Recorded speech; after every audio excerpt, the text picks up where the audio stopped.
Yo, what's going on, guys?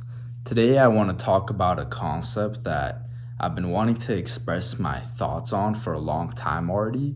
And this is all about the fitness industry and essentially what's wrong with it, or what's wrong with people's mindsets that are trying to get into fitness, that are trying to just get into better shape or just improve their well being.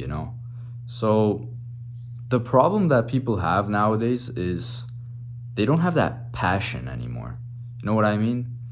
And this is exactly the reason a lot of people won't reach their end goal is because of a lack of passion.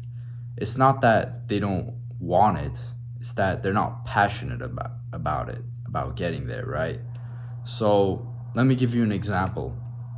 Let's say some guy, he wants to, let's say, lose 60 pounds in 5 months, right?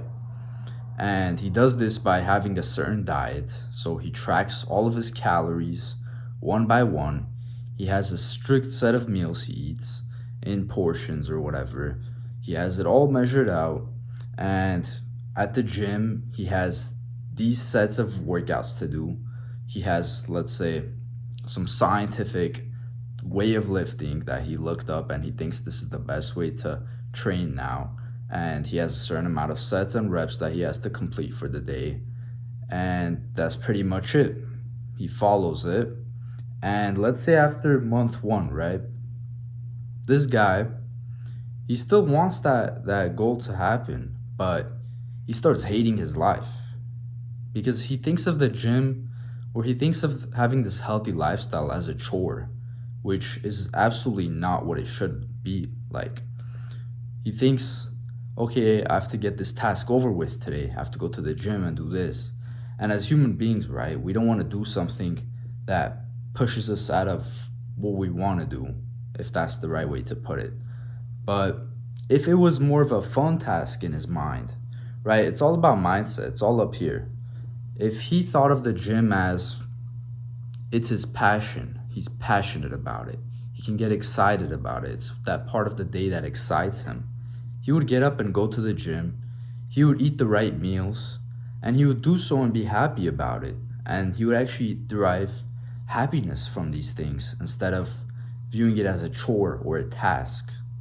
So, another example, I'll give you guys an example of passion this time is like getting together with your friends, right? And just like blasting hard style music, right? Remember those days back in like early 2020 or 2022, I think it was, when everybody would just be into that type of culture to get hyped up for the gym. You would take pre-workout, you would get with your buddies, and you guys would just compete with each other, right? Push each other, try to get better physiques. And it wasn't anything like a chore at all. It was like a fun activity, like, oh, we're having fun, we're getting ready to go to the gym. This is a fun part of our day that we get to enjoy. And it's a net positive to what we're yearning for, right? It's gonna give us an advantage to reaching our goals, which is to get shredded or whatever, to be healthier or just better in many aspects. Of course, it has a lot of benefits. Um, but yeah, this is the problem that a lot of people have nowadays. They sign up for programs or they want to get to their goal and they think it's all track this, track that. And this is also one reason why I really don't like this whole notion of science-based lifting. Yes, it's important to know why things work the way they do. However, I think this whole science-based community or science-based movement has kind of taken the passion out of things, right? It's much more fun to go to the gym and say, oh, I just want to lift some really heavy weights and push myself and do some cool lifts, some compound movements, right? Like the actually cool ones, like the bench press or like the deadlift, let's say. Or the deadlift's not a great example, but let's say some lat pull downs or some pull ups or some bench presses. Those things will actually get you into very good shape.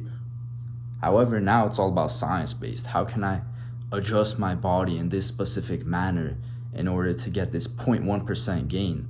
And that's making it way more tedious for individuals who are just trying to get into fitness and reach their goals, right? Now they're viewing it as, oh, if I don't have the best mechanism for making it work, why even put in the time? Why even try in the first place, right?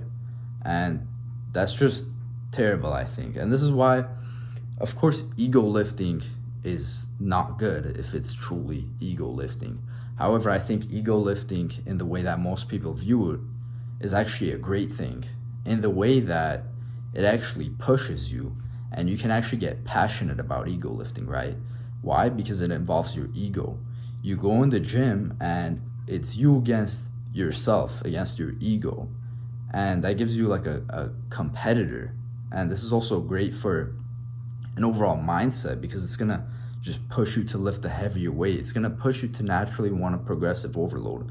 Whereas if you were science-based lifting, or you're going by the books, then you're gonna be stuck at the same weight. Let's say you didn't hit the weight, like you didn't hit the bicep curl at that perfect angle, and that for that really insignificant reason, that makes you stuck at that weight for weeks and weeks and weeks, when it should have only taken you, let's say, 1 week to progress on to the next weight.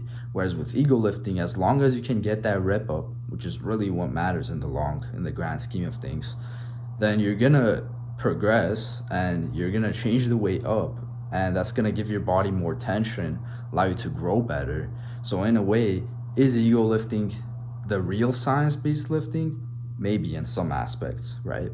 But of course, if you go and just want to have stupid form and everything and just mess around all the time at the gym, of course that's gonna be terrible for your progress, and that could get you injured.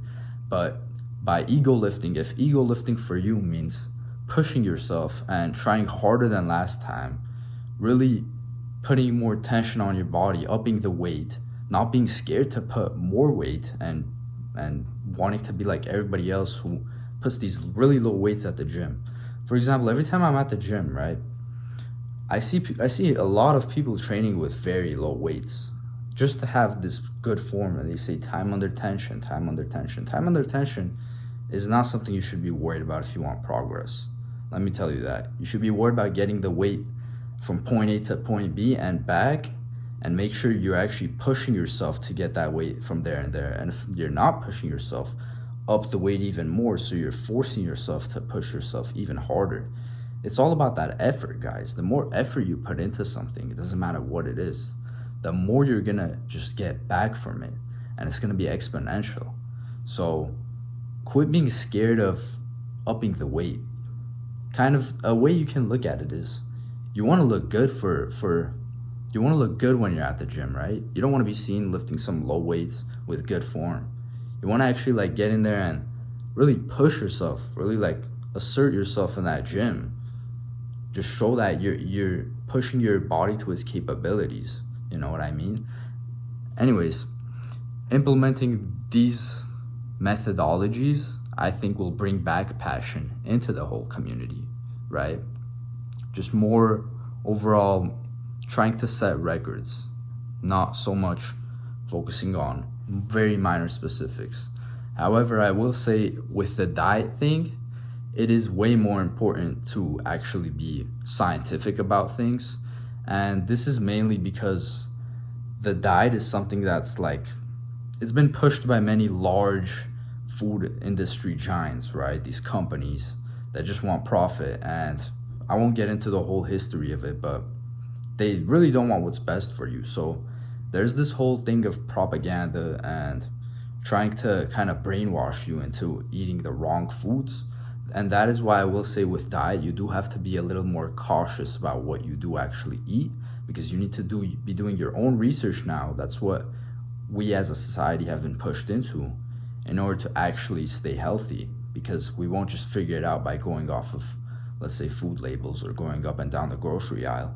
We actually need to be very cautious about what we're intaking, what supplements we take, things like that. But in terms of training, training really it's not something you consume, it's something you do. And as long as you do the basic definition of training, which is, again, pushing yourself and training hard, and not training for for a grade. It's like some people are just training to get that A+. Good job, you checked off the requirements for your form, right? Doesn't make sense at all. You should be training for yourself, first of all, and to get better than you were last time, not to check off some boxes on the form category, right?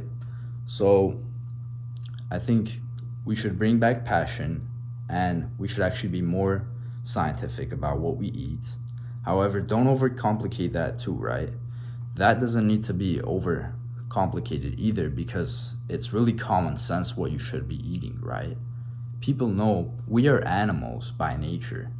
We know what animals eat, right? We look in nature. What is from nature? Just consume that. But again, be cautious about, because not just because it's from nature does not mean it's really good for you, because you got to look into things like defense chemicals, toxins, and that's where the science aspect comes in. But generally speaking, if it's something natural or it's animal based, of course, it's going to be good for you, and you should probably be eating that and not something created artificially in a lab somewhere with 3 million ingredients. And that's just common sense. So that's common sense. The lifting part is common sense. And another thing I will say is do what you love, right? There's many ways of training. It's not just weightlifting. Or I like to do calisthenics, right? I will do weightlifting from time to time. Primarily, my focus is on calisthenics because that's what I enjoy. Again, with the passion thing, it's what I'm passionate about. If you're passionate about something, you're going to get way farther. Why is it that some athletes in some sports that are not specific to getting big muscles have better physiques than the average guy working out at the gym?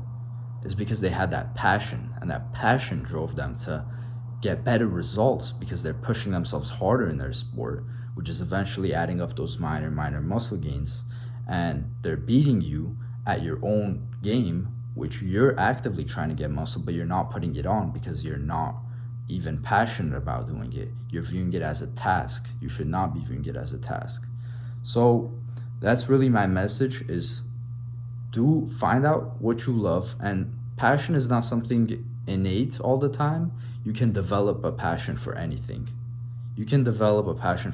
So I mean, any field you go into, you can definitely dig up aspect of that field that really interests you, that really resonates with you, right?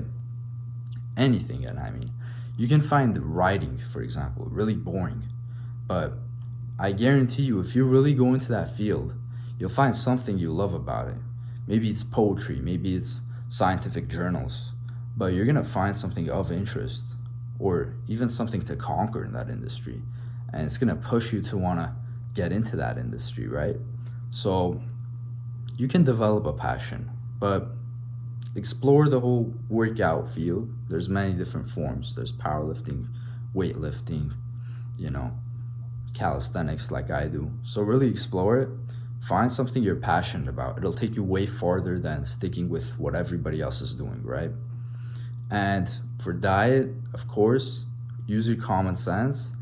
However, do be scientific with that more than everything else. You want to really look into some things that you should know, some things that are not so obvious or not so common sense, like toxins, defense chemicals that I talked about that can't exist in nature.